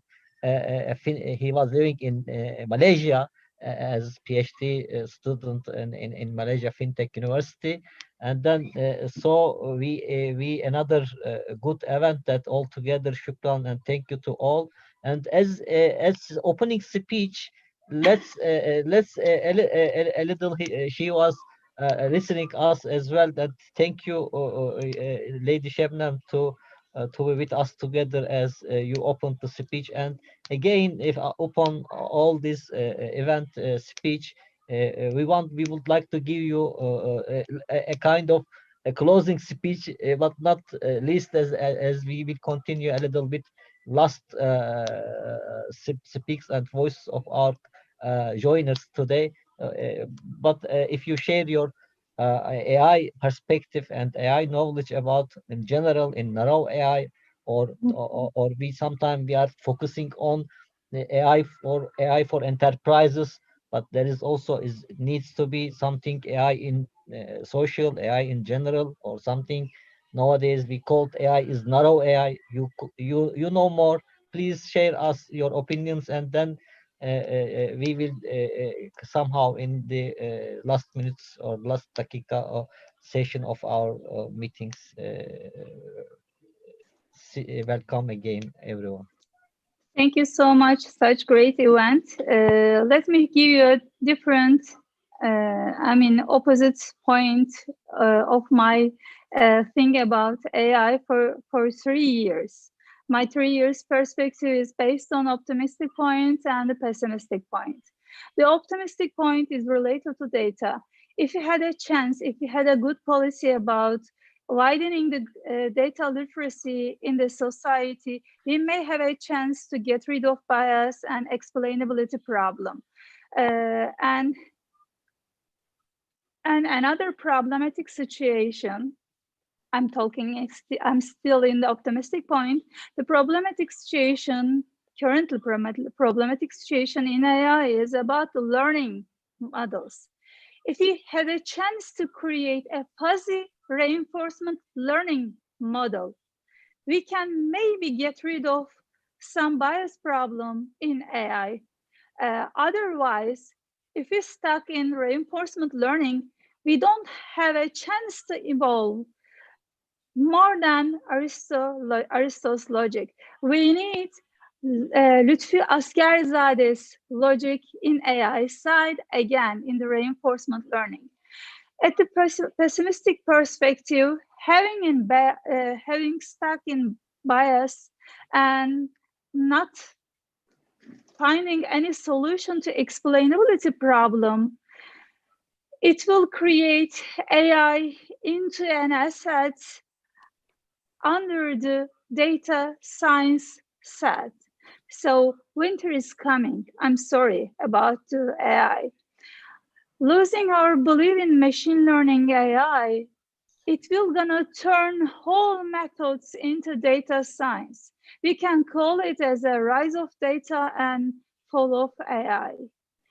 So as a developer, as a researcher, we should focus not only the technical side of AI, but also the social side of AI. Thank you so much. Beautifully said, Sarah. Yes, a great closing remark, Shabnam. Thank you so much. And thanks for closing on a positive note always, and then trying to streamline AI beyond technology, and AI being a social-driven technology rather. So thank you so much for that. So Mustafa, maybe taking final remarks from everyone. So maybe 20 seconds from everyone as a final remark before we close this event. Guys, floor is yours. Anyone would like to share final remarks? For us, as KnowledgeNet, we are very happy to be part of this event. We really want to let the hand to anybody who needs more information about our software or any more research. We will be happy to be part of researches if Shabnam or any other project or research questions we can help with. We're here to lend a hand to anybody who wants more knowledge and more practical participation in AI. Thank you so much for Brahim and Mustafa for a wonderful event. Thank you, Maya. Any final remarks from other? I just want to add something. I agree with the majority of everyone's remarks, but I want to add something that some people argue that we should not go even near AI. I'm not saying anyone in this session said that, no. I'm just saying that the power of the future is coming from data and what you do with it. So AI is part of data and its analytics and what to build your actions based on this data and this insights behind the data. So moving forward in the 21st century, it's the proper usage of this data. Of course, the pessimistic views that Shabnam has presented are valid, of course, but I just want to make sure that that doesn't lead anyone to conclude that we should move away from those trends. No, we should be careful in using them, of course. We should be always trying to optimize them, of course, but we should harness them because behind them is great power, and the first world countries are harnessing those aggressively, and that's why they're way beyond our reach. Agreed. Thank you for having me in this event, of course. Sure. Thank you so much, Mazen. Thank you. Anyone else? Darlington? Yeah, sure. I'll just briefly add, thanks for putting this together. This was exciting. I was glad to hear about how other people are also using AI in data science in different sectors. Yeah, I look forward to collaborating with the various organizations and individuals that are here towards work in any sort of way, either in your sectors or in our sectors. Yeah, I think it's good to start connecting the different ecosystems. I think that synergy should lead to a lot of development across the different parts of the world in the next few years. So thanks again for putting this together. Thank you, Darlington. Thanks a lot. Anyone else for closing remarks? Okay, if there is none, then let me say on behalf of the FASTER community and FastNovate, I would like to thank you all for being part of the event this afternoon. We enjoyed having you in, and we hope that you've enjoyed it, find it beneficial to you. And for those watching us on the YouTube and on our online channel as well, we hope that they have loved it. And we look forward to see you all in the future events. And so to you, Mustafa, maybe for the final words before we close from your end. Shukran, thank you for everyone to join this event, not only for knowledge event, but also to know each other and networking event. And we are growing as our new brand, as we consolidate a good name as brand, as FASTER community. You can see us more, and you can apply our confederations under our web portal, fastercommunity.com. We are growing شوية, slow, but as knowledge-based people as you, welcome always. And let's keep talking, let's keep connecting, and let's keep kicking off from where we ended today. Thank you again, everyone. Enjoy the rest of the day. Bye-bye. Thank you. Shukran. Bye.